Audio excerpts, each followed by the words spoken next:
Hello, world. Look at us. Oh my gosh, we're trying some new technology here. I've never done a split screen interview. Have you, Sarah?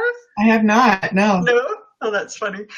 So this is through Be Live TV, which is a really cool kind of technology if you want to play around with it, because in the interface, you can't see people liking it, but you can see comments. So if you guys are chiming in and you're seeing us chatting, please give us a hello or type in some comments and we'll, say hello back. Yay! This is Sarah. Well, Sarah's from Jumping Elephant. Poor Sarah today. So truly this is what happened. And I'm going to try and stay somewhat calm. It's been about an hour since I ambushed you on Facebook and said we got to talk about this. So I have chilled out a little bit. But what happened is I was in a group, and I'm trying to be very open-minded about this and understand that there are different approaches to marketing and different audiences for marketing and different clients for marketing. But to my understanding, there are marketing people, companies out there that are really not embracing social media as right? Yeah, okay. Yeah, no. Okay. And my personal feeling on this is I just think it's such a valuable free tool. I don't know why people wouldn't use it, first of all, right? Not only is it absolutely current, and that's where everybody is hanging out and doing their business and doing their chatting, I don't get why you wouldn't use it.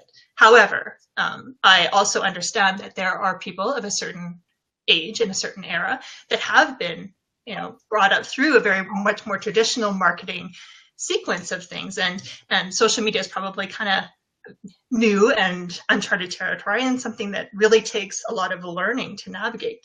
So Sarah's Jumping Elephant, she is the social media marketing person, and I was reading this on Facebook and I saw Sarah was online, so I jumped in right away. I said, we got to chat about this, and sorry, Sarah, you are the person. Bless you for brushing your hair with me and getting this done. Sitting in a doctor's office, like, I'll be here in half an hour. I love it. I love the impromptu stuff, so that's cool. What are your feelings when you read my little comment about it? What were you thinking? I think people are scared because of the time commitment. A lot of people say if you can't do it well, don't do it at all. And I mean that is valuable. You don't want to come off looking on your channels like you're lazy or you're not really doing it well, because it can reflect poorly. Which is why I tell a lot of people, just pick one. I mean, this is marketing now. This is how you get in front of people. The bonuses of social media are beyond what people even consider. Yeah, you might not get an instant, oh, I love what you're doing, let me buy your product right now. But those are all links, anything about search engine optimization, all of those Facebook links that go back to your site, I mean, that all just boosts you up in Google so that when people are looking for you, I mean, they find you easier than people that are actually searching for you. So aside from just the very obvious interacting on social media, there's a lot of back-end work that's actually being done. So I say choose one platform and just kind of commit to it if you can. A post every day, every second day, just put that information out there, because not only are you building those relationships right away on social media, but you're actually helping yourself in a number of ways that you don't even know. And I actually read a stat the other day. I made a status about it called dark social. And what that is, it's not trackable social media. So it's things that people saw your post, but they didn't click on it, they didn't comment, it's not engaged with in any way, but it's in their mind and they go and make a purchase later because of that, what they saw on social media. And apparently, I got this from a social media guru, it can account for up to 35% of your sales can be from dark social. And that's just people that have seen you and you built awareness and they saw your name and now they recognize you, even though it's not tracked through all the analytics that you're doing. So it's beyond what you even know. Yeah, exactly. I'm doing a lot of work right now with SEO and learning a ton about, content, right? And absolutely, social media content absolutely adds value to your ranking and, how Google perceives you. If you're valid, if you've got current stuff, if you're active and happening and people are engaging with you, of course, that's going to help boost your rankings and your visibility. So I see the value there for sure.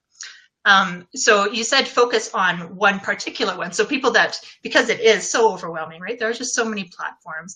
And, my feeling too is do well on the places where your audience hangs out. Maybe that's not necessarily where you hang out all the time either, right?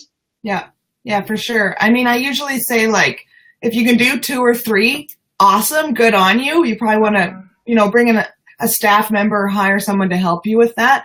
But if it's just you and you need to be somewhere and you can't be everywhere because it is you need at least half an hour a day per platform to be engaging and posting, then just at least choose one and get out there. And again, what, like you said, it may not be your favorite. I mean, I love Instagram. And so I use Instagram, but I really should be more on LinkedIn. I'm not a big fan personally of LinkedIn because it's not as fun as taking pictures. Yeah. But my audience is on LinkedIn, so I'm making a bigger effort to be there. And I've seen, since I've started that, I've seen so many more referrals and messages come in through that. So be where your audience is, not where you want to be, as fun as photos are. So about half an hour a day per platform, you say. Hey, it's so hard to judge, right? And I'm sure that depends on the kind of content people are putting out and how they're preparing and how they're planning ahead, right? Oh yeah. That's when you have already pre-scheduled. Right. Okay. So you go on and engage. If you do need to do those daily scheduling, which I don't recommend because it's very time consuming and easy to forget, then you probably need an hour to find the content, create your custom images, put them out. It's easier to just do it all in one sweep beforehand and go in at half an hour every day and just kind of check in, monitor comments, like other people's things, whatever platform. I like that idea. Yeah. So definitely the planning ahead and use your time when you're on there to be engaging and starting those conversations, right? That's cool. Yeah. I like that a lot. And I think that was the mindset of this lady that was, voicing her concerns over the sheer time that it takes to engage on social media. And then her other concern was she just doesn't know how, or I shouldn't say she doesn't know how. In her experience, there hasn't been an effective way to track the ROI, the return on investment for social media. So how do you in your business do that? When clients come to you with that as an argument, how do you counter that? How do you prove it? I mean, you can't prove the dark social. So you just have to go by that stat that, people are seeing your stuff. You need to see a brand name 7 times before it even registers. And the best way for that is through posting and having it pop up in your newsfeed. But there's so many ways to test that now. I mean, even the Facebook pixel, anytime you create an ad, you can attach that pixel to it. And it's a bit of a setup at first, but it links to your website and it'll show you these people saw your ad, they clicked on it, and these are the pages that they hit on your website and if it converted. So you can see the full journey that somebody makes just based on including that. It's like a little tick box. Yes, I would like to have this pixel on my ad, right? Or just basic Google Analytics from your website. It says how many people came from Facebook, how many came from Instagram, how many came from LinkedIn. So you can see people coming. If a lot of people are coming and nobody's converting, it's not a problem with social media anymore because social media is doing its job. It's getting people to your website. So maybe you have to look at how your website is converting people. Do you have a landing page specific to certain sales or certain platforms that are really answering the questions people want? And then making easy sales for them. So that's kind of why you have to track, because you can tell where that disconnect is. And I have a new client who said, oh, we have so much traffic from Facebook, but nobody's buying. I'm like, well, and he's like, so Facebook's not working. I'm like, well, Facebook's working awesome, actually. It's your website that needs work. So there's tons of ways to track. Google Analytics is the easiest way. There's a bunch of paid and free websites that you can also sign up for. And just looking at your insights that are built into all of the platforms, it says how many clicks to certain links you have, and especially the links that you bring over from a blog on your site, which I can't stress enough. If you're not going to do social media, at least blog on your website. I'm so guilty. You're talking right to me. Yes, I am. Yeah, because of SEO, and it gives you content for your sites. But then you can track how many people clicked through to your website, and then from there, they were on your blog, maybe they went over to services or about or contact, and you can watch all of that happen. So, and it's that back-end analytics. I'm going to be brutal. It scares the piss out of me, and I don't like it. It's not fun. Do you like it? I don't like it either. I hate it so much. But I have to put my comments on it. See, and that's why I ignore it. I click onto the analytics page just to say I go there once in a while, but truthfully, I don't have a freaking clue what I'm looking at. It is just a mess of pie charts. And then, I think, oh, that, they stayed on there 4 minutes. That seems good. And then that's good for the month for me, right? So, yeah, no, that's really interesting. So each platform also has their own analytics. That's what you're saying Yeah, and I also use, I personally use Hootsuite to schedule a bunch of posts out, and Hootsuite has its own analytics that you can click through all of them in one place and see how many posts you did and what their engagement was. And but for even Google Analytics, bounce rate is big. That's someone, for those that don't know, it means someone showed up and left. They didn't continue on throughout the website. So a high bounce rate is a bad thing. It means you're not holding on to people, right. Which is why you want to include links in your blog to other pages on your site, so that if they click on that, now they didn't just land on one page. They found their way somewhere else. Bring them in. Oh, yeah. Gosh. Yeah, it's that. And you know what? And as much as, just going back a second, as much as I hate blogging, that's just a time consuming thing too for me, right? But once it's out there, man, from one article, all of the content that you can break down out of that, right? The different pieces that you can repurpose, the different snippets you can put on Instagram versus Twitter, right? Because each platform is different too. That's a good question for you. So when you're dispersing content like that, do you have kind of a formula or a secret way of defining what kind of material goes on Twitter versus something on Facebook or something on Instagram? And that totally depends on your audience, right? So if you're targeting younger people, maybe you're selling watches or even massage or something that the younger generation will want, then you want to start creating memes. And you can pull, like you said, just sentences out of a blog. I always recommend my clients get a custom meme. So it's just a template, a plain template that has a nice design and their logo on it. And then you can drag that into Canva or Photoshop or something and just write those words from that blog onto it, just one tip or one cool sentence, and that becomes an Instagram image that you can put out. And that's for the younger audience. I like branding, and it's totally branded. Yeah. So meme isn't like Angry Cat with the big... No, custom meme. Yeah. Custom. Gotcha. Yeah. So you can do tips and tricks or quotes, whatever it is. Twitter, it's a little bit more professional, older, generally men. Again, these are just super generic. There's a lot more to it, but this is how I easily explain it. And then that's where you can put one sentence out, right? With a few hashtags. You don't have to create the image, depends who your target is. Pinterest, you can create different sized images with the same words over image, and those are predominantly 30 plus women, right? So if you're selling hats, that's where you want to be. You want to sell on Pinterest because Pinterest is all about instant sales. LinkedIn, obviously, is just super business and corporate. You want to put the larger chunks out of your blog or create completely unique articles to post on LinkedIn that's separate from that blog because they have your own article publishing. So it's anything. I mean, that's why I say you have to know who your target is before you even touch social media, because you could spend all this time talking to 18-year-old girls on LinkedIn. I mean, I don't think anyone would make that decision, or Twitter, say, and they're not there, right? So no one's listening. You spend all this time and effort talking to nobody. Yeah. You're Snapchatting with not your ideal audience. See, I didn't know I was talking to men on Twitter mostly. That kind of creeps me out a little bit. So, they're not the best conversationalists. I'll say that. I try. There's a lot of women as well. It depends on the industry. Again, that's just a generalization. But interesting how that evolves too, right? Because so many years ago, that was such a platform. For my business, even, in visual branding and graphics and stuff, I was getting a ton of clients through Twitter. Don't ask me how, because it was back in the day where you couldn't even put an image up, right? Maybe I was just good at the chit chat. I have no idea. Conversation. Well, maybe, right? But now that shift has been, for me, more to Instagram. So as the platforms evolve, right, and new things come up, then you have to keep morphing, right? So don't get stuck. In one, that's not always where your audience is hanging out. But I agree with you with LinkedIn. I think that's one untapped one that I haven't done a lot of work with, but as business owners, I think deserves a little bit of focus for sure. And some people, they say, well, I have a service-based company. How do I make pictures? I'm really guilty for just taking a lot of pictures of coffee cups and my keyboard at different angles. I mean, I work from home. There's not a whole lot going on in my life. But I actually create, like I was saying, custom memes. So every 3 or 4 posts I put out is just a new social media tip.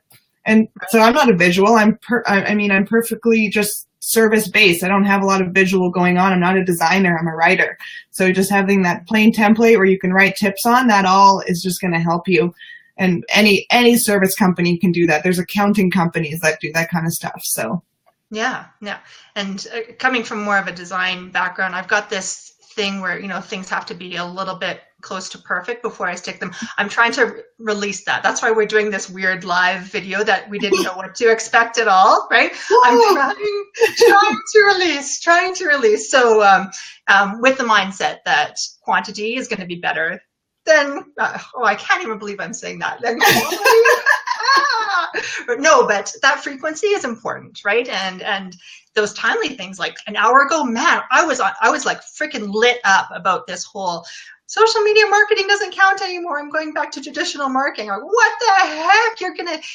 You're advising your clients to put an ad in the Herald for, their new cell phone that's coming out. I'm like, I just can't wrap my, so sorry, I was lit. But yeah, so in that moment, right, being very, very quick and very current about speaking about what's on your mind and speaking about your industry, I think is kind of cool and important too, kind of fresh. Well, and you made a really funny, you were saying that she was talking to you about how unimportant social was through a business group on Facebook. So she clearly thinks it's valuable.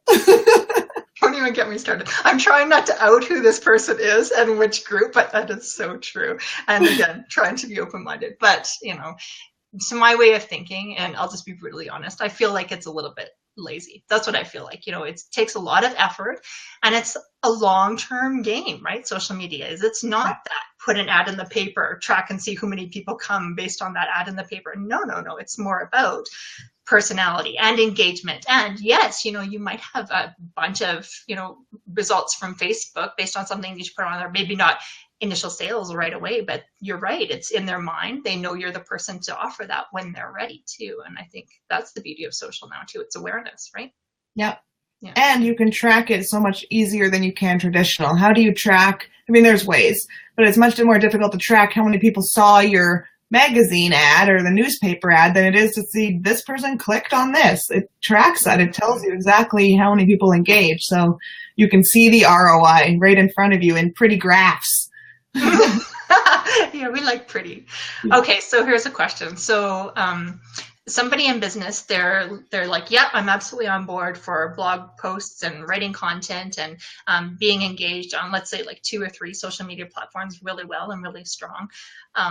But the time, oh my God, is so daunting, right? I want to work on my business. I don't want to just be on social media. So how, I'm guessing this is where you step in, right? To be able to help them to segue that. So go ahead and tell us about it, because I love your business and I love the different tiers that you offer. And we have a client that we're both working with right now. And I'm just like blown away and overjoyed when I see the reports and the words. I don't even like reports, but I like your reports for some reason. It's just so in-depth and such valuable information, right? So, and I think she's got kind of a full meal deal package. So maybe you can, give a few hints or talk a little bit about the ideal, right, client for that and how you could best service them too. Yeah, I mean, people always ask what kind of clients I have, and I predominantly focus on small to medium-sized businesses because larger businesses have a built-in marketing team, and even medium-sized might hire one person to do it all. But with that comes all the overhead and the salary and having an employee, right?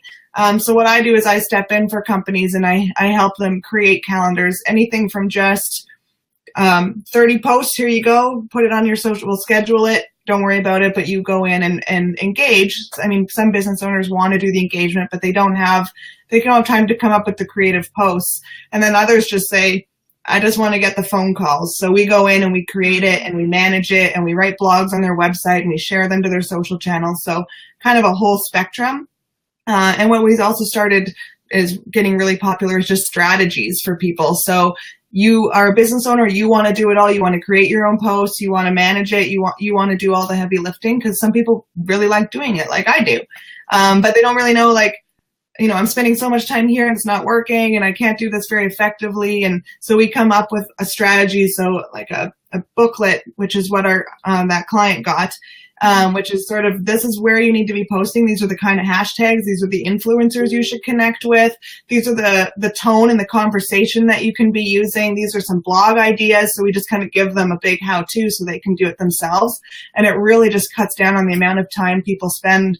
Oh, I don't know if I should post this, and is this working? And that's not working. Obviously, we have to think again. So we just give it to them so they can walk away with it.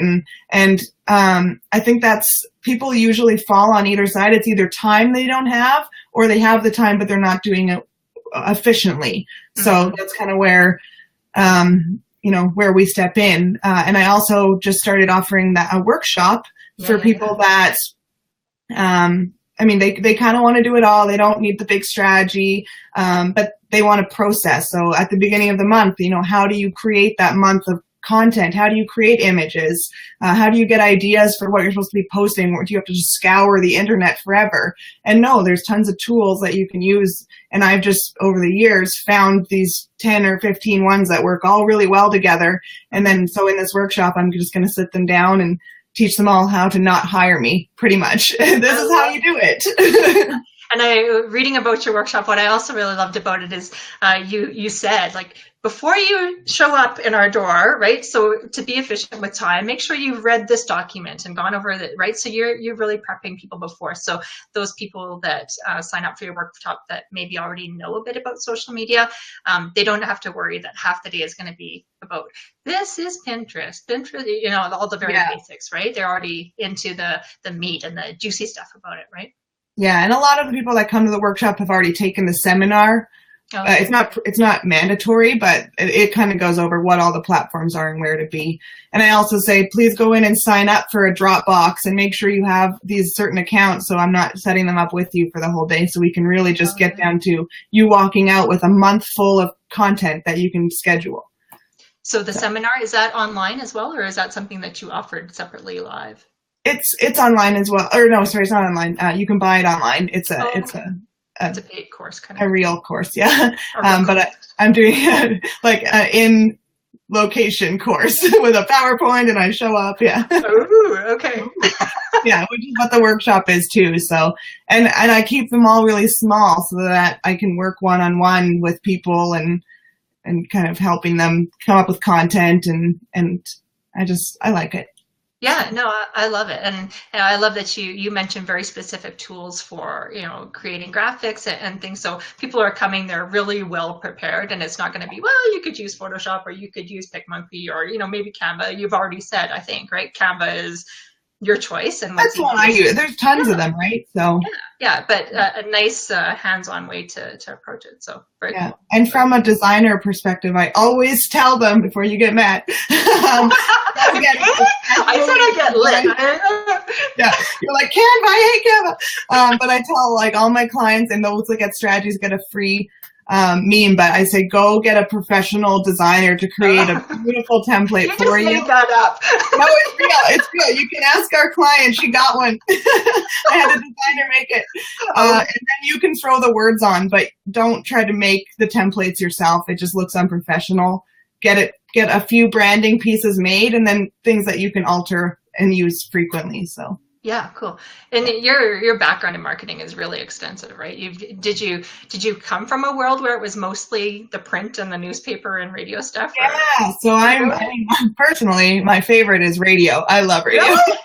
Yeah. It's so expensive. Do people still buy it? I just like writing it. I don't like offering it to people. If people buy it, fine. That's up to them. I'd prefer them spend their money on social ads, but I love writing scripts. So go ahead. Nice. So I worked in agencies before. So I did billboards and radio and print ads and bus ads and, all that kind of stuff. And that's why I got into digital, because it was just so unbelievably expensive and hard to track, really. And now all these little guys, I like working with small businesses, and now they have kind of the same playing field. They can't afford a Super Bowl ad, but Pepsi, Coke, and Joe's Flower Shop are all on Facebook. It's different with, paid ads and everything, but there's still opportunity for everyone to still play on the team. Yeah. That's why I like helping that way. I love that. Good approach. Right on. Okay, cool. So that ends our experiment, I guess. I don't know. Do you have anything else you want to say? Get on social, even one of them. And frequently, right? And not perfectly, but frequently. Yeah, No, get on not there when you got perfectly. something to say. Oh my gosh, my people are going to be so sick of my face because I got a lot to say some days. Oh, that's awesome. So, hey, we're going to try and make sure this is posted, and we'll put the links to your workshop and any other comments. And if you've got questions, Sarah's at Jumping Elephant, or I'm sure she can jump in and jump in. That's Jump so in. cheesy. Oh my God, I can't believe I just said that. Okay, I'm out. That's it. I'm done. Okay. Hey, have a great weekend, eh? You too. Thanks for coming in. That was Stay fun. long. Bye. Bye.